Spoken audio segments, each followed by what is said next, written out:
Pardon the interruption, but I'm Mike Wilbon. Tony, it's National Fossil Day.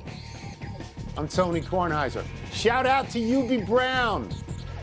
You better be careful. UB Brown will be shouting out to you. Better be careful there, That's what I was going to say. What I was going to say is that you and I are getting close to fossildom ourselves. And at some point, we're going to be the butt of these jokes. That's Not right. UB. That's right. It's going to be us. And it's going to be fair. Welcome to PTR, boys and girls. In today's episode, the Dodgers are down, Jose Altuve can't throw, and Le'Veon Bell is done with the Jets. But we begin today with how wrong we were about the Tennessee Titans. We both thought they wouldn't be ready for the Buffalo Bills because of their involvement with coronavirus. But Tennessee manhandled the 4-0 Bills to the tune of 42-16. Afterwards, Buffalo coach Sean McDermott said, quote, "We beat ourselves more than anything," unquote. Well, is that how you saw it?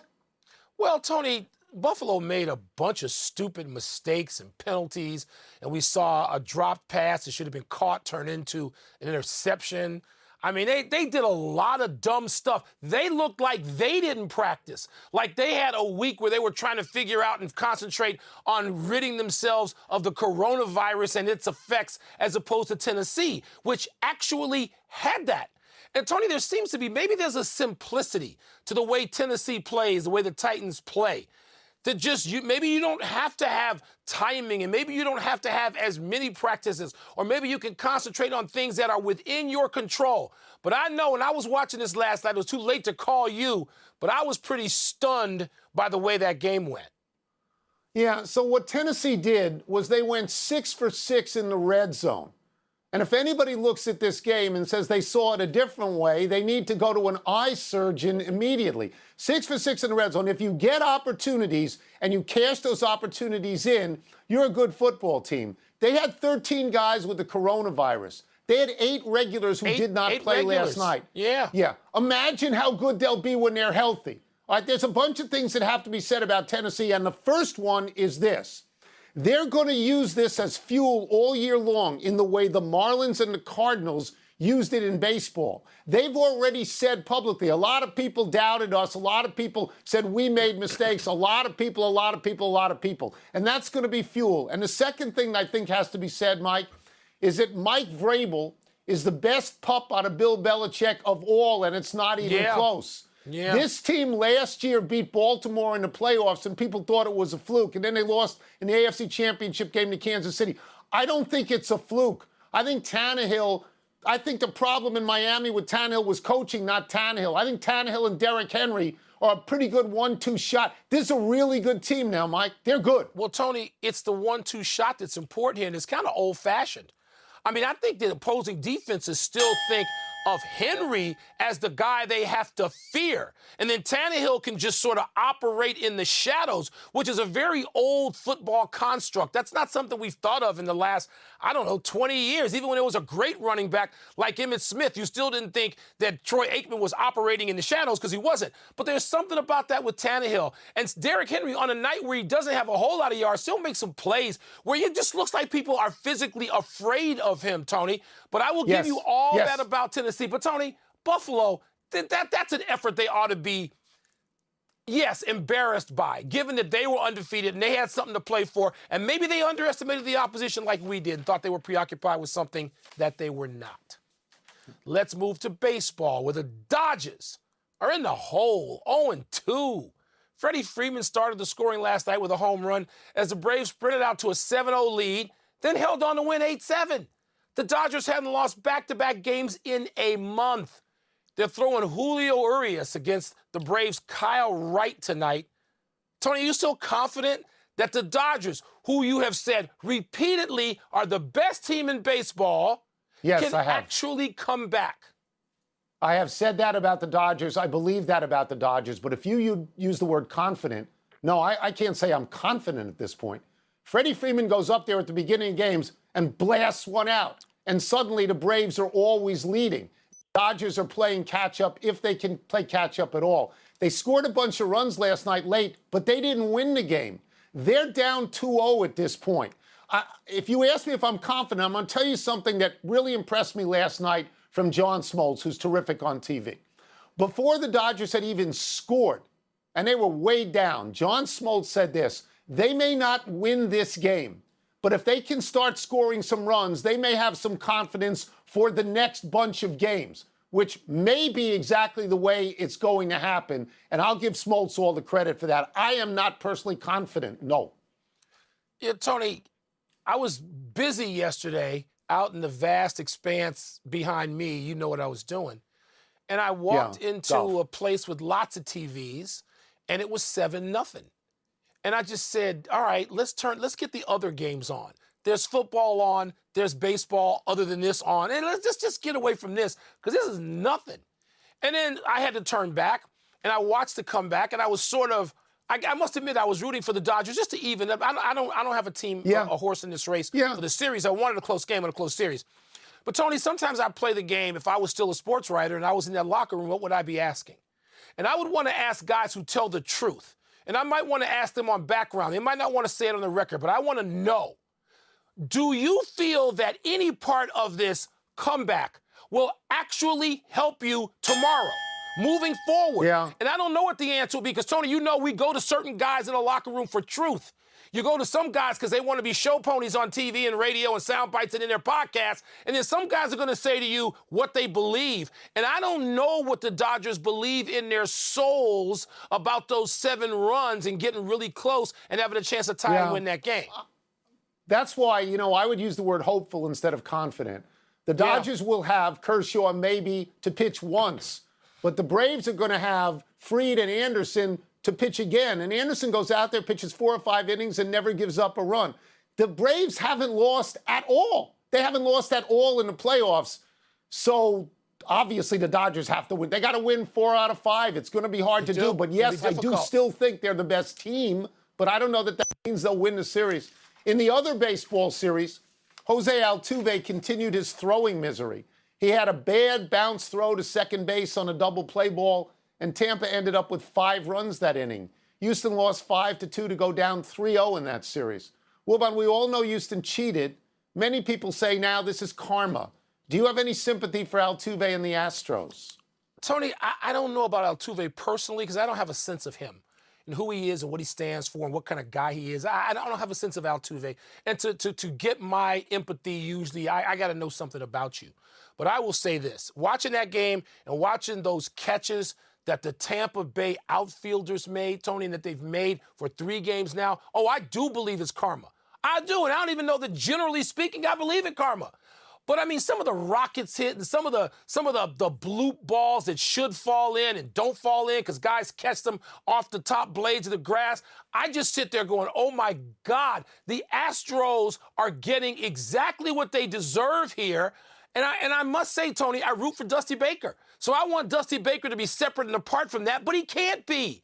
And as far as Altuve, I don't know. I think I lean toward feeling sorry for him, but not for that team as a whole. So let me get to Altuve for a second, because these numbers are interesting. This is completely out of the blue with him. In 47 career playoff games before this year, 1 throwing error. In the regular season this year, 0 throwing errors. In the playoffs, 4, and in the last 2 games, 3. He's a former MVP. He's a terrific player. I don't go to karma with this, Mike. I go to Steve Sachs and Chuck Knobloch. Yeah. I go to, maybe this could be the end of a career. This guy might be able to put up Hall of Fame numbers. That doesn't mean voters will let him in because of the cheating. But he was an MVP. Now, if you can't throw, these are routine throws, you got to make them. The Nats, Ryan Zimmerman wasn't able to throw from third to first, so they moved him to first. You can't move a 5'6" guy to first base. You can't do that. Altuve's got to be able to throw the ball, and I do find myself having sympathy for him. And I agree with you that the karma is the batted balls that are being caught every single time. Every time. Rockets, bloops, places where you think fielders should not be for Tampa Bay. And I know they're good. And I don't want to underestimate them, Tony. And defensively, they appear to be the greatest thing ever. But wow, who feels bad for Houston right now outside of the 7-1-3? Who feels bad for them? I'll just amplify the Dusty Baker thing. Good for him that he's going to play Altuve tonight. Good for him. Keep him out there. You have to do that. Let's take a break. But coming up, the Jets release Le'Veon Bell. What does that say about them? And as Tony La Russa Tony La Russa really the number one choice to manage the White Sox? Is 7-1-3 Houston? Did I get that right? I have to have gotten that right. I spent a lot of time in Houston in my life. It's got to be 7-1-3 as opposed to 7-0-3, which is the V in DMV.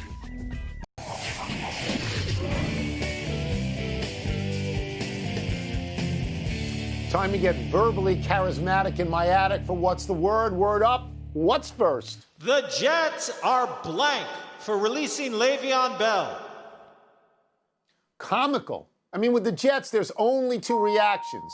You can laugh or you can cry. They're in a steel cage death match with Washington for the worst franchise in the NFL. Oof. I don't even know why they wanted this guy to begin with. He's a team killer, as is Antonio Brown. Ask Pittsburgh if they're happy now that they're not there. All right, they gave him $28 million, Mike. He played in 18 games. He had 4 touchdowns and never gained 100 yards in one game. So that's $7 million a touchdown.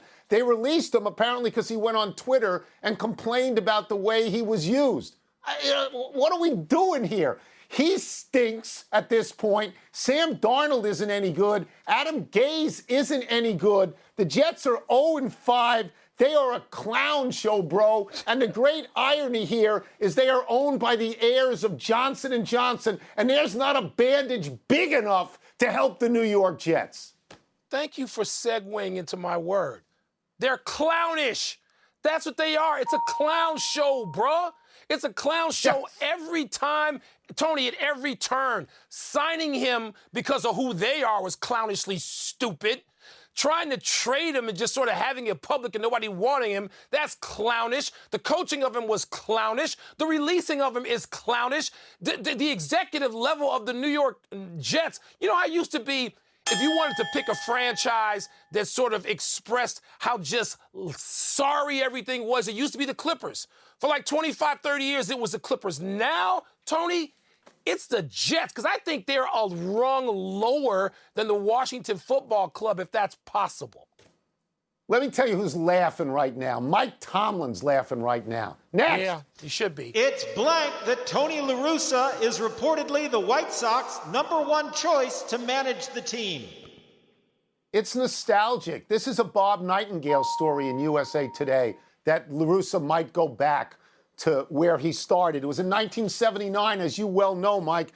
His first managerial job was with the White Sox. They fired him midway through 1986 because somehow Hawk Harrelson came down from the booth and became the GM and fired this guy, whose his record, by the way, was 522 and 510 in Chicago. More good numbers. Since then, the White Sox have had 18 losing seasons, 15 winning seasons. 5 times to the playoffs, advanced once when they won the World Series in 2005. But how did La Russa do? He won a World Series in Oakland. He won 2 in St. Louis. He managed 25 years, 19 winning seasons, 6 losing, 13 playoffs, and hello, he's in the Hall of Fame.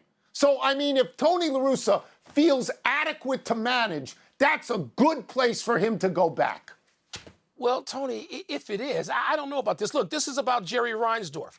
Because Jerry and then general manager Roland Heeman, if we want to get a little historic, brought La Russa in, and it worked. In 1983, the White Sox, were just a great team. They did not win the World Series that year, but Tony La Russa had them going very much in the right direction. Hawk Harrelson, as you mentioned, comes in and cans them. And Jerry Reinsdorf has hated that and regretted that firing ever since.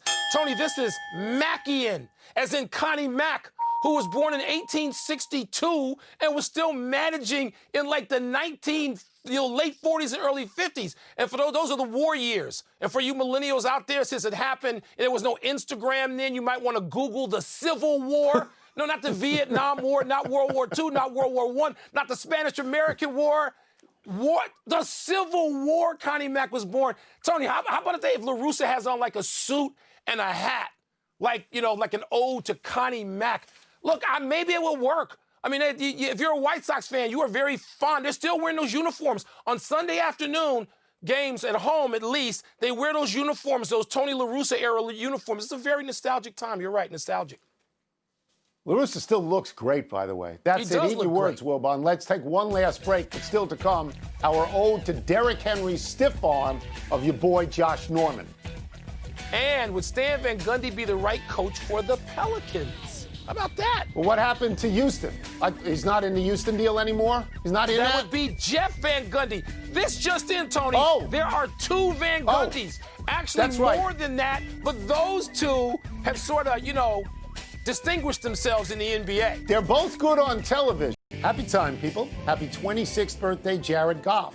Unlike Dak Prescott, Goff found the extension offered him by the Rams to be just fine, and he signed it for $110 million in guarantees without having to be franchised.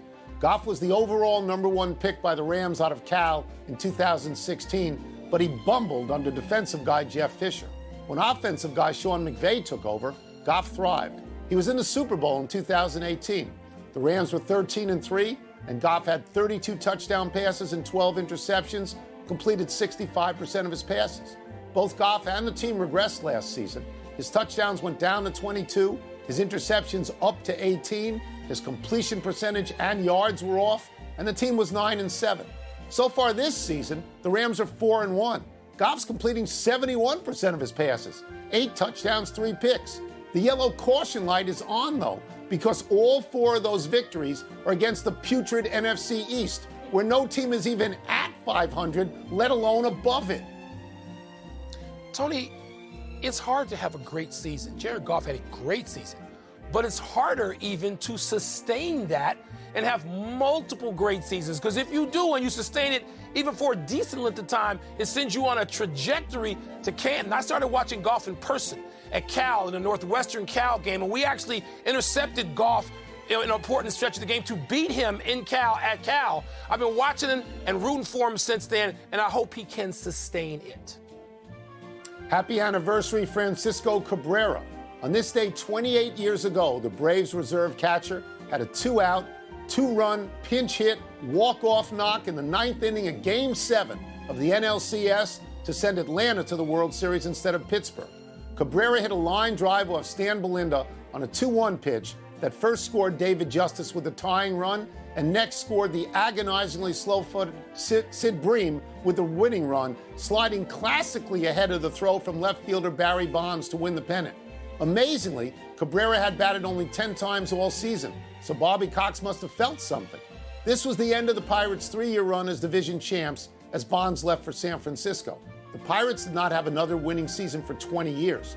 The Braves went on to play Toronto in the World Series. They lost in 6. This was the second of 5 World Series they would go to under Bobby Cox. Man, Tony, as great as dramatic home runs are, we talked about Mazeroski yesterday. There was, of course, Joe Carter. These home runs in World Series games to influence or win them, as great as those are, a play at the plate, a close play at the plate is even more exciting than ball going yard in the World Series, to me anyway. 100% true. Happy trails to Josh Norman's dignity. The Buffalo cornerback was humiliated last night as he tried to tackle human tank Derrick Henry and got stiff-armed into the dustbin of history. This is the equivalent of the butt fumble for a DB. Henry sticks out his hand and brushes Norman aside like a piece of lint, and Norman tumbles away.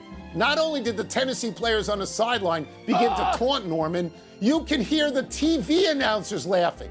For someone like me who watched Norman basically steal $75 million from the Washington football team, this feels like karma. Norman came to Washington from Carolina, announcing he would become a big national star, and left with a whimper, released after 4 years and getting benched last season. Norman made a big video deal out of going to Pamplona and running with the Bulls when he was supposedly recovering from injury. There's footage of him jumping over a bull. It's great. He should have tried to jump over Derrick Henry. This embarrassing play is Norman's legacy, sadly.